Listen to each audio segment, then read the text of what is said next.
Bonjour à vous en plateau, bonjour à tous. Aujourd'hui, je vous emmène à Campénéac, aux portes de Brocéliande, et nous allons pénétrer sur le terrain militaire de Couët-Quidan.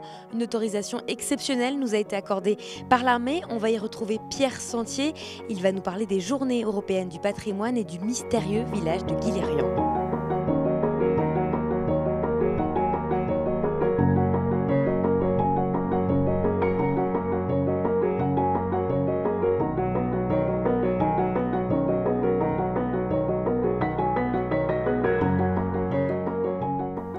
Bonjour Pierre Sentier. Bonjour. Vous êtes président de l'association Oga de Campénia.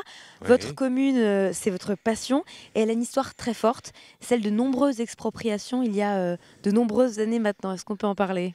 bien sûr, c'est vrai que la commune de Campénéac a subi quand même un gros choc avec ces événements qui ont quand même été très marquants, notamment au niveau de territoire, puisque on a quand même perdu plus de 2000 hectares dans cette affaire. Mais c'est aussi une autre aventure dans la mesure où il y a eu l'implantation des écoles de Coët-Quidan qui sont devenues après école de Saint-Cyr, Coët-Quidan. Ça a été une part importante de la vie de la commune à une époque donnée. Donc, Et à quelle époque justement? ça a commencé en 1870 après la défaite de 70. Et les généraux, enfin les militaires et les politiques se sont aperçus qu'on s'était fait battre parce qu'on ne s'entraînait pas. Donc ils ont dit à un moment donné, il faut que l'on monte des camps militaires. Et il y avait déjà, en 1848, il y avait déjà un camp sur Plélan-le-Grand, euh, du côté du Télin. C'était le premier camp militaire qui existait dans le coin, mais il n'était pas suffisamment grand pour permettre de se faire manœuvrer des grandes unités. Et puis en 1908, il y a eu la décision d'exproprier les 2160 hectares de Campénéac et donc de décider les expropriations pour les années 1911 et 1913. Et dans ces expropriations, il y avait le village de Guilhérien, Ouais, un village très important qu'on appelle maintenant un village fantôme. oui. Pourquoi ce village a plus marqué que les 11 autres?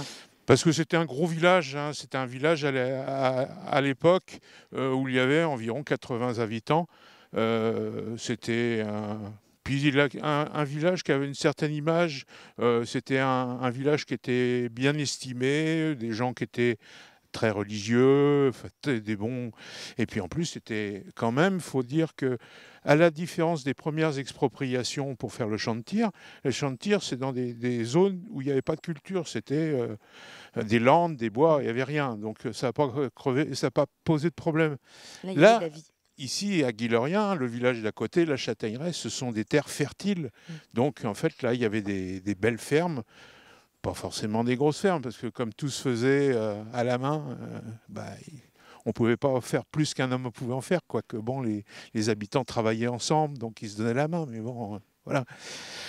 Donc en fait, je pense que c'est pour ça, c'est pour sa taille. Et puis, bon, il y a encore des beaux restes ici. Oui, on le voit, on est au cœur du village là, Ouais. avec... Bon, on certes, imagine bien la vie ici. certes, on a des ruines, mais on voit des choses. Bon, il y a encore, dans le bas du village, il y a de très beaux fours, il y a des maisons qu'on voit bien. Bon, ce sont des ruines, il ne faut pas rêver, on verra pas de maison entière. Mm. Mais c'est un des plus beaux villages du coin. Les autres villages à côté, il y a presque plus de ruines, il n'y a plus d'intérêt, quoi. Mm. Enfin, plus d'intérêt. S'il y a toujours un petit intérêt, mais c'est pas pareil. Guilhérien, c'est mythique, moi. J'adore venir à Guilhérien. Enfin, bon, maintenant, je peux plus trop venir. Je marche plus beaucoup, mais c'est vraiment passionnant d'aller à Guilhérien. Et les habitants y sont attachés. Durant la visite du patrimoine, ça a déjà cartonné parce que vous avez déjà beaucoup de réservations. Qu'est-ce qu'on va pouvoir y voir? Ben, on va C'est une pour... visite exceptionnelle, il faut le rappeler, que l'armée autorise à ce que les habitants Oui, puissent rentrer, puisqu'on est sur les un domaine visiteurs. militaire, d'accès interdit, surtout avec les événements qu'on a eus avec les histoires de terrorisme. Donc, en fait, là, l'armée nous a accordé vraiment quelque chose de très exceptionnel et je dois dire que je les en remercie parce que c'est vraiment Mm. c'est quelque chose qui nous tient bien à cœur. Sans tout dévoiler, qu'est-ce qu'on va y faire pendant cette journée le samedi 19? Le samedi 19, les gens vont pouvoir se rendre au village. On va les amener ici avec des minibus. Après, ils vont monter dans des carrioles à cheval. Dans les carrioles à cheval, il y aura des guides qui vont leur expliquer l'histoire en général, puisque tout le monde ne la connaît pas. Alors, il y en a beaucoup qui m'ont dit, mais ouais, moi je veux venir à Guillerien parce que j'avais mon grand-père ou ma grand-mère, ou mon grand-père habitait à la Châtaigneraie et ma grand-mère était de Guillerien. On voit de toute façon que j'ai répertorié les habitants de Guillerien depuis 1700 à peu près, et en fait on s'aperçoit que les gens sortent des mêmes villages côte à côte, de Bernéan à côté, la Châtaigneraie, la Ville-Renaud.